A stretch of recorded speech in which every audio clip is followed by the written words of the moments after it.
well, Andrew Hastie clearly has leadership ambitions and he admitted as much on a podcast today. Have a look. I'd be foolish to say I don't have a desire to lead. I do have a desire to lead. Graham, what do you think? I mean, you've studied political hopefuls over decades and decades. Do you think he'd make a good future leader? Yeah, I do. I don't know the fella. I've never met him. You've never met him? No, I've never met him. But I find, when I look at him on the telly, he looks pretty good to me. Certainly, the guy has a real understanding, I think, of world issues, more so than a lot of Liberals do. And I think he's the goods. I think he's going to do well in the future. He looks to me like a leader for sure. What do you think, Michael? Do you think Andrew Hastie would be a future leader? Look, Shari, as Richo knows better than any of us, there's not a single member of the federal parliament in the House of Reps and the Senate who doesn't want to be leader of their party. I mean, this is an ambition business. Find me one MP. This isn't about personal ambition. Sorry to interrupt, but this isn't about personal ambition. There's very few people who have the intellect, the leadership ability to lead our entire nation.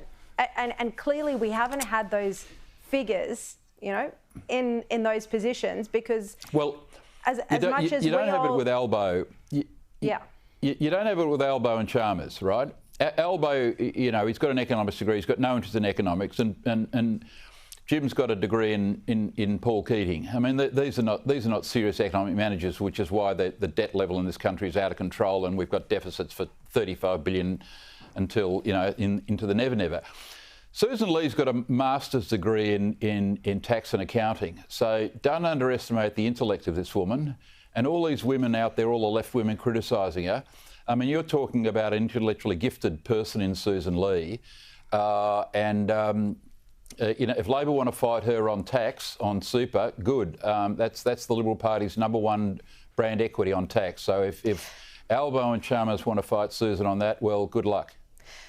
They'll lose. I think the point is, for people who are extremely unhappy with the Albanese government and with the Prime Minister himself, we've covered that at length on this show, there needs to be an extremely strong leader of the Liberal Party. Otherwise, they will never get back into power. I mean, Richo, would you agree with that? Not never, but at least for the next 6 years anyway.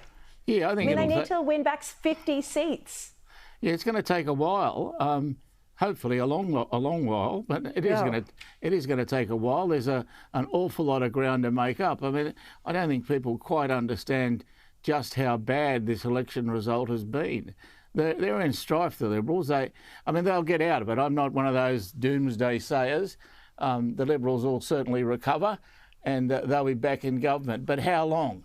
And I've got a feeling it's going to be quite a while. Yeah, well, if they don't muscle up and get a proper leader in place, it will be at least a decade. It's extraordinary. Well, they've got a proper leader, and don't underestimate it. The Whitlam government lasted 3 years. How long did Campbell Newman last? He won, 90% of the seats and was gone, Tony won in 13, we were almost gone in 16. Do you think this government will be as bad as Whitlam? Quote, Michael? Well, I think they're appalling, and I keep saying, and we're adults in this show and people watching, so let's not beat around the bush. Labor didn't win because of their positive plan for the future.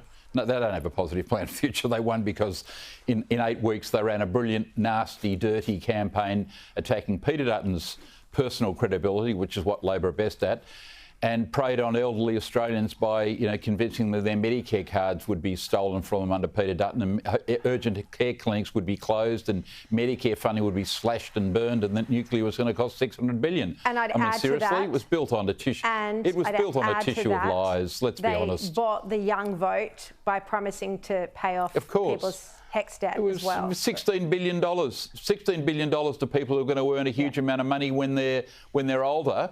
And people who aren't at university now don't get the benefit. Being paid for by tradespeople and nurses and teachers are having to pay off these debts. I mean, that's just improper. I mean, it's bad politics and it's bad policy and it's costing us $16 billion. I'm going to get to this fascinating story. It's a new book that covers Joe Biden's mental decline, and it has details on that fundraiser. You remember when George Clooney finally admitted that Biden wasn't the man to lead the Democratic Party. Now, in this book, it says that Joe Biden didn't recognise George Clooney backstage before the event, and he even needed an aide to remind him who he was. Richo, I mean, if this is true and you expect it is, it's written by a CNN journalist, where does the effort to hide Biden's mental decline rank in the great political cover-ups? I mean, that's unbelievable. Oh, it's right up there. There's no doubt about that. I mean, poor old Joe, he didn't know what room he was in, literally. The leader of the free world didn't know where he was half the time. I mean, it was a really dangerous situation, I think, for the world. And I'm delighted in the end that he resigned. That, you know, we've got a different government, and it's I think going to be a better one. I mean, I even though Trump's not someone who's my fan favourite, I nonetheless recognise that Trump's got some real abilities. I mean, one of the things that he is that you could never accuse Biden of is he's decisive. He'll make up his mind. He'll make decisions. Biden just wanted to put them in the bottom drawer and hope they'd go away, but they don't. You know what? Well, there's one thing I could say about you, Richo. Your comments never cease to surprise. I didn't think you'd be sitting here saying that Trump's current administration was better than Biden's. I mean, you hated Trump. Every week you said you'd prefer Kamala Harris. Now you're saying he's running a good presidency. Oh. I think, look, I think I've got a responsibility to have a look at things and judge them not by what I've thought in the past, but by what's happening in front of me. Good on you. I appreciate that ability to change your mind, and I'm glad Trump's pleasing at least one Australian over here. I have to say, though, Shari, Jake Tapper has a nerve to write this book. He was one of the biggest apologists before the election for Biden.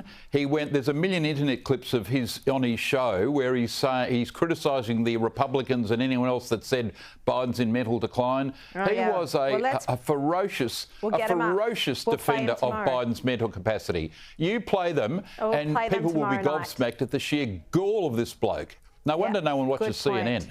Good point indeed. All right, Michael Kroger, Graham Richardson, great to see you.